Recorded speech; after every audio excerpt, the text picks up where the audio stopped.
step one on any of these factoring problems is to always try to factor out a GCF, right? The greatest common factor. Always start with trying to factor out the GCF. So there's only two terms here. Is there anything in common in both terms? Of course. What's in common? X. So we're going to pull out an X. And if we pull out an X, what would be left over? 64 x to the third plus y to the third. Now, so you pulled out a GCF, and then you look at what's inside the parentheses and see if you could continue factoring. And in this case, you should recognize that there's a cube here and a cube there, and there's a sum. So that's a hint that you're going to be using sum of two cubes formula, right? That's a hint. So notice the sum of two cubes formula.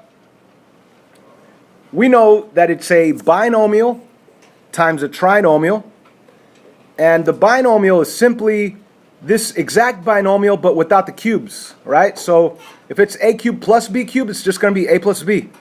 If it were a cubed minus b cubed, that'd be the difference, and right here it would be a minus b. It's the same binomial without the cubes. Another tip that I want to give you guys is that when you do have the a cubed plus b cubed, it's a great idea to rewrite it as parentheses a and then the cube on the outside of the parentheses and parentheses b with the cube on the outside. That way you could clearly identify your a and your b values. Okay? So if I look at that 64 cubed plus y cubed, let's do exactly what I said right now. Let's do parentheses cubed plus parentheses cubed. And let's not forget about the big parentheses and the x on the outside, okay? But what I want you to do is think what value belongs in here that if you cube will give you a 64x cubed. A 4 and an x together, 4x. So 4x is what belongs inside that parentheses. How about the other one? The other one's easy. It's just a y.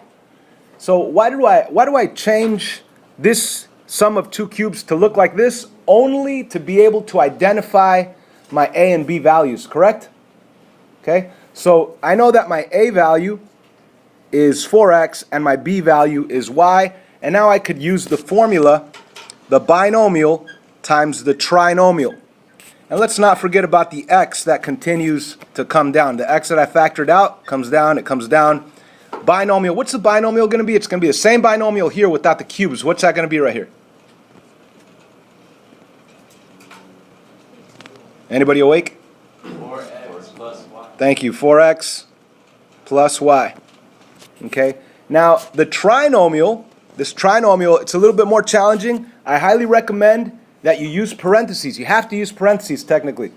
So let's use parentheses. We already know that this first trinomial part is going to be a squared, and we also know that if this binomial was a plus, this next middle sign will be a minus, and we have a times b in the middle, okay, and at the very end we have a b squared, okay, and that b squared is positive. The a squared is always positive. There's a positive sign in front. There is no sign. And the b squared is always positive. You could remember that because anything that you square ends up positive. Anyhow, let's plug in our values now into those parentheses. We have, let me zoom in to make it nicer. We have the a value, which is 4x. And we have the b value, which is y.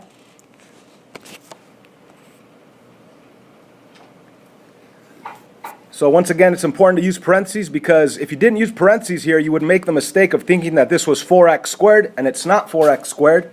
At the very end, your final factored form will be x, parentheses 4x plus y, parentheses 16x squared minus 4x times y is simply going to be 4xy plus y squared.